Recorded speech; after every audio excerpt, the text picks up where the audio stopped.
नमस्ते।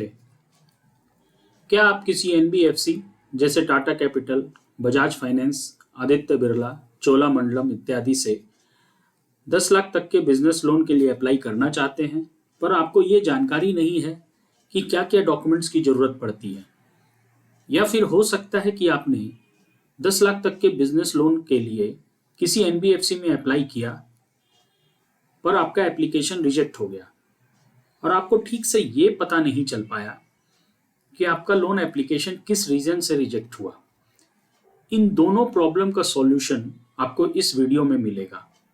हम आपको बताएंगे कि 10 लाख तक के बिजनेस लोन के लिए कम से कम क्या डॉक्यूमेंट्स आपके पास होना ही चाहिए, और अगर ये डॉक्यूमेंट्स आपके पास ऑलरेडी हैं पर फिर भी लोन एप्लीकेशन किसी रीजन से रिजेक्ट हो गया है, तो आपको किन बातों का ध्यान रखना है कि इन फ्यूचर आपका लोन सैंक्शन हो सके। 10 लाख तक का बिजनेस लोन मेनली छोटे व्यवसाय करने वालों को दिया जाता है और इसको अप्लाई करने के लिए कुछ लिमिटेड डॉक्यूमेंट्स की ही आवश्यकता होती है, और इस लोन को लेने के लिए आपको किसी प्रकार की सिक्योरिटी बैंक को नहीं देनी पड़ती है। दोस्तों, यहाँ पर हम लोन रिक्वायरमेंट 10 लाख तक के लिए ही डिस्कस कर रहे हैं। ये ध्यान रखें, 10 लाख से ज़्यादा लोन के लिए कुछ अधिक डॉक्यूमेंट्स की आवश्यकता होती है, जैसे IT return, balance sheet, GST return इत्यादि। तो हम इस वीडियो में सिर्फ 10 लाख तक के बिजनेस लोन पर ही फोकस करेंगे। किसी भी एनबीएफसी से बिजनेस लोन अप्लाई करने के लिए 6 डॉक्यूमेंट्स मैंडेटरी हैं। आपका आधार कार्ड, पैन कार्ड, आपके रेसिडेंस या शॉप या ऑफिस का एड्रेस प्रूफ, बिजनेस रजिस्ट्रेशन, उद्यम रजिस्ट्रेशन और बैंक स्टेटमेंट। आपके पास कम से कम ये 6 डॉक्यूमेंट्स होना मैंडेटरी है। देखिए, आधार पैन तो सबके पास होता ही है, और आपके रेसिडेंस या शॉप का एड्रेस प्रूफ यानी बिजली बिल या होल्डिंग टैक्स रिसिप्ट आपके नाम से या आपके किसी रिलेटिव के नाम से अवेलेबल हो तो वो भी एक्सेप्टेबल होता है। अब बात करते हैं सबसे इंपॉर्टेंट डॉक्यूमेंट की, वो है बिजनेस रजिस्ट्रेशन डॉक्यूमेंट।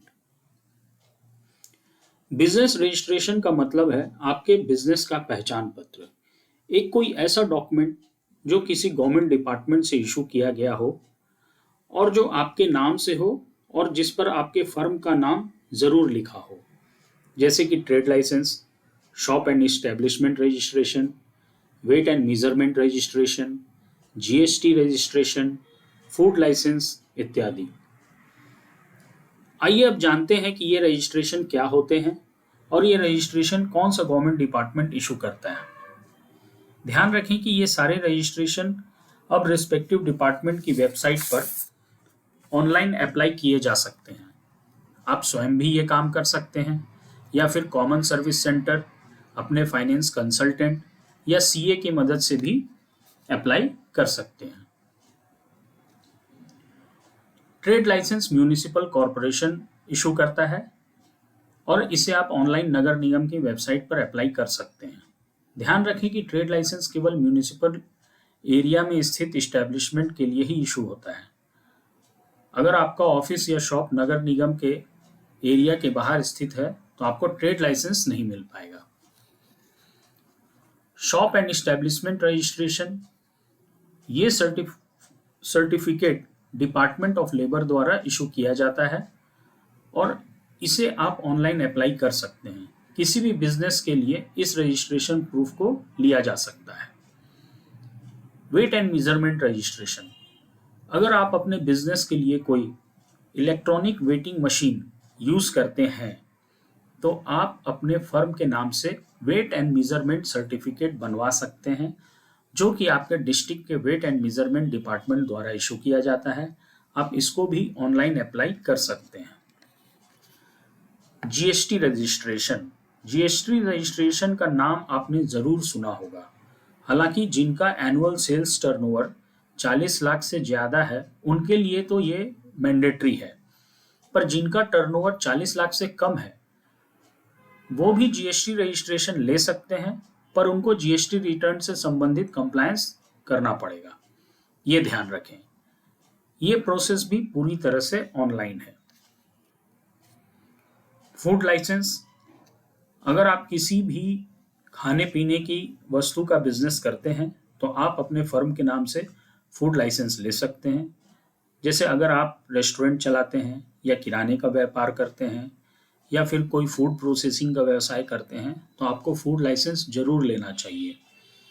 ये licence food safety and standard authority of India FSSAI द्वारा इशू किया जाता है और ये प्रोसेस भी पूरी तरह से ऑनलाइन है। उद्यम रजिस्ट्रेशन, ये registration government of India ministry of MSME द्वारा इशू किया जाता है। ये रजिस्ट्रेशन लेना सबसे आसान है क्योंकि ये केवल सेल्फ डिक्लेरेशन देकर ही इशू हो जाता है। ये प्रोसेस पूरी तरह से ऑनलाइन है। हालांकि ये रजिस्ट्रेशन लोन लेने के लिए मैंडेटरी तो है, पर केवल इस रजिस्ट्रेशन पर लोन होना मुश्किल है। आपके पास उद्यम के साथ ऊपर बताए गए किसी एक और रजिस्ट्रेशन का होना बहुत ही जरूरी है। रजिस्ट्रेशन से रिलेटेड एक और इम्पॉर्टेंट पॉइंट है कि लोन के लिए अप्लाई करते समय आपका रजिस्ट्रेशन कम से कम 1 साल पुराना होना चाहिए।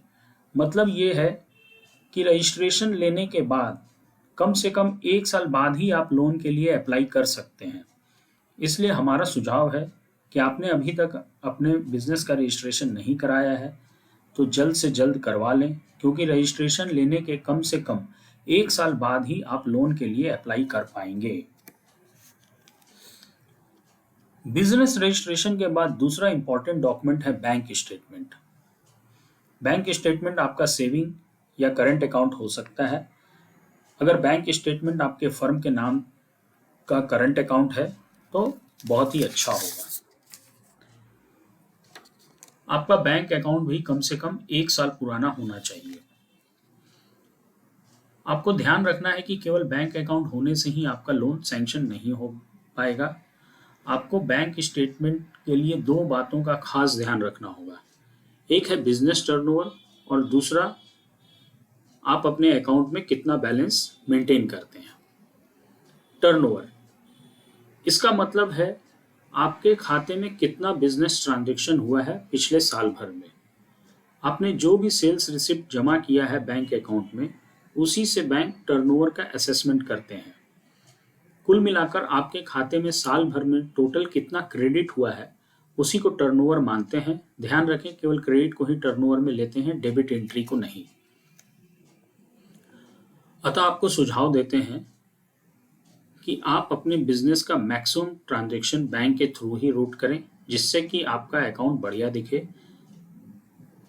ये एक्सपेक्टेड होता है कि कम से कम 10-15 लाख का टोटल क्रेडिट एंट्री 6 महीने में हो तो लोन सैंक्शन होने का पूरा चांस होता है। अकाउंट बैलेंस, दूसरा इंपॉर्टेंट पॉइंट बैंक स्टेटमेंट से रिलेटेड है। आप अपने खाते में कितना बैलेंस मेंटेन करते हैं। प्रतिदिन डे एंड पर आप अपने बैंक अकाउंट में कितना बैलेंस छोड़ते हैं, उसी के हिसाब से आपके लोन अमाउंट का कैलकुलेशन होता है।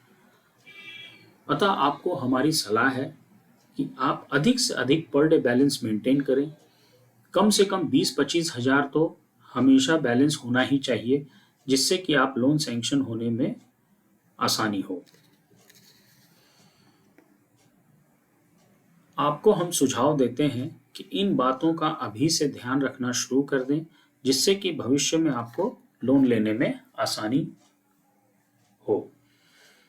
अब बात करते हैं उनकी जिन्होंने लोन के लिए अप्लाई तो किया पर उनका एप्लीकेशन किसी रीजन से रिजेक्ट हो गया। उनके लोन एप्लीकेशन रिजेक्ट होने के कुछ मेन रीजन ये हो सकते हैं। उनका बिजनेस रजिस्ट्रेशन 1 साल से कम पुराना होगा,